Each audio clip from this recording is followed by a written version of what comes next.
नमस्कार दोस्तों, हरियाणा के विधानसभा चुनाव के ताजा ओपिनियन पोल में आप सभी का स्वागत है। दोस्तों, हरियाणा के विधानसभा चुनाव 2025 में होने वाले हैं और दोस्तों हरियाणा में अब की बार किसकी सरकार बनने जा रही है। आखिरकार अब की बार हरियाणा की जनता किसे बनाएगी अपना अगला मुख्यमंत्री। दोस्तों, उसे जानने से पहले अगर आपने हमारे चैनल को सब्सक्राइब नहीं किया है तो हमारे चैनल को सब्सक्राइब कर दे ताकि आपको आने वाली हर अपडेट की जानकारी आपको यहाँ पर मिल जाए। तो साथियों, पहले हम बात कर लेते हैं यहाँ पर अनंतनाग की 7 विधानसभा सीटों की। तो यहाँ पर अनंतनाग की 7 विधानसभा सीटों में से कांग्रेस पार्टी के खाते में 2 सीट जाती हुई दिखाई दे रही है, तो वहीं बीजेपी के खाते में 5 और पीडीपी के खाते में 0 सीट है। वहीं हम बात कर ले यहाँ पर बांदीपुरा की 3 विधानसभा सीटों की। तो यहाँ पर बांदीपुरा की 3 विधानसभा सीटों में से कांग्रेस पार्टी के खाते में 1 सीट जाती हुई दिखाई दे रही है, तो वहीं बीजेपी के खाते में 3 और पीडीपी के खाते में 0 सीट है। वही बात कर ले हम यहाँ पर अगले जिले बारामूला की। तो यहाँ पर बारामूला की 7 विधानसभा सीटें हैं, 7 में से यहाँ पर कांग्रेस पार्टी के खाते में 4 सीट जाती हुई दिखाई दे रही है, तो वहीं बीजेपी के खाते में 2 और पीडीपी के खाते में 1 सीट जाती हुई दिखाई दे रही है। वही दोस्तों, हम हरियाणा की 90 विधानसभा सीटों में से 17 विधानसभा सीटों के बारे में बात कर चुके हैं और यहाँ पर 17 में से कांग्रेस पार्टी के खाते में 10 सीट जा चुकी है, तो वहीं बीजेपी के खाते में 6 और पीडीपी के खाते में 1 सीट है। वहीं हम बात कर ले यहाँ पर अगले जिले बड़गांव की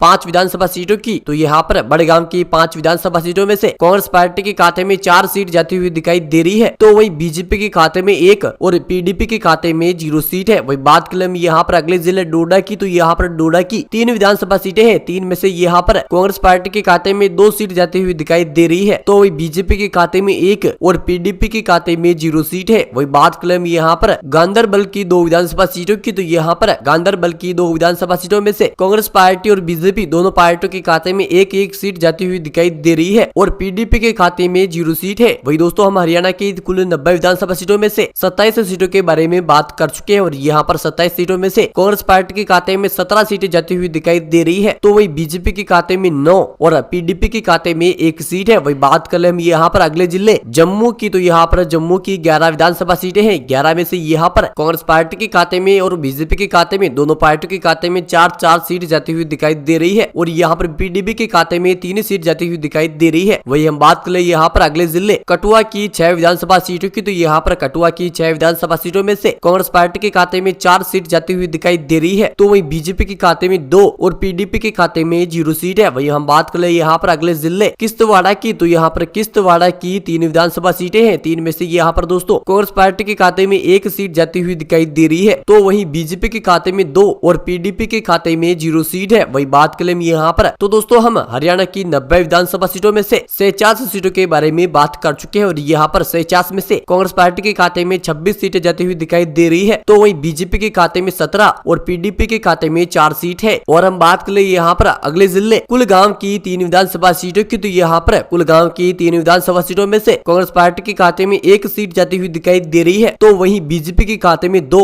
और पीडीपी के खाते में 0 सीट है। वही बात कर ले यहाँ पर अगले जिले पुंछ की 3 विधानसभा सीटों की। तो यहाँ पर पुंछ की 3 विधानसभा सीटों में से कांग्रेस पार्टी के खाते में 3 की 3 सीटें जाती हुई दिखाई दे रही है, यहाँ पर बीजेपी के खाते में भी 0 सीट है। वही हम बात कर ले यहाँ पर अगले जिले कुंभवाड़ा की। तो यहाँ पर कुंभवाड़ा की 6 विधानसभा सीटें हैं, 6 में से दोस्तों यहाँ पर कांग्रेस पार्टी के खाते में और बीजेपी के खाते में दोनों पार्टियों के खाते में 3-3 सीट जाती हुई दिखाई दे रही है और पीडीपी के खाते में 0 सीट है। वही दोस्तों, हम हरियाणा की कुल 90 विधानसभा सीटों में से 59 सीटों के बारे में बात कर चुके हैं और यहाँ पर 59 सीटों में से कांग्रेस पार्टी के खाते में यहाँ पर 33 सीट जाती हुई दिखाई दे रही है, तो वही बीजेपी के खाते में 22 और पीडीपी के खाते में 4 सीट है। और हम बात कर ले यहाँ पर हम अगले जिले पुलवामा की। तो यहाँ पर पुलवामा की 4 विधानसभा सीटें हैं, 4 में से यहाँ पर कांग्रेस पार्टी के खाते में 1 सीट है, तो वही बीजेपी के खाते में 3 और पीडीपी के खाते में 0 सीट है। वही बात कर ले यहाँ पर रामबन जिले की। तो यहाँ पर रामबन जिले की 2 विधानसभा सीटें हैं, 2 में से यहाँ पर कांग्रेस पार्टी और बीजेपी दोनों पार्टियों के खाते में 1-1 सीट जाती हुई दिखाई दे रही है, तो वही पीडीपी के खाते में 0 सीट है। वही बात कर ले यहाँ पर रियासी की 3 विधानसभा सीटों की। तो यहाँ पर रियासी की 3 विधानसभा सीटों में से बीजेपी, कांग्रेस और पीडीपी तीनों पार्टियों के खाते में 1-1 सीट जाती हुई दिखाई दे रही है। वही दोस्तों, हम हरियाणा की कुल 90 विधानसभा सीटों में से 68 सीट के बारे में बात कर चुके हैं और यहाँ पर 68 सीटों में से कांग्रेस पार्टी के खाते में 36 सीटें जा चुकी है, तो वही बीजेपी के खाते में 27 और पीडीपी के खाते में 5 सीटें जाती हुई दिखाई दे रही है। वही हम बात कर ले यहाँ पर राजौरी जिले की 5 विधानसभा सीटों की। तो यहाँ पर राजौरी जिले की 5 विधानसभा सीटों में से कांग्रेस पार्टी के खाते में 1 सीट जाती हुई दिखाई दे रही है, तो वही बीजेपी के खाते में 4 और पीडीपी के खाते में 0 सीट है। वही हम अगले जिले की बात करें तो यहाँ पर अगले जिले सांबा की 3 विधानसभा सीटें हैं। 3 में से यहाँ पर कांग्रेस पार्टी के खाते में 1 सीट जाती हुई दिखाई दे रही है, तो वही बीजेपी के खाते में 2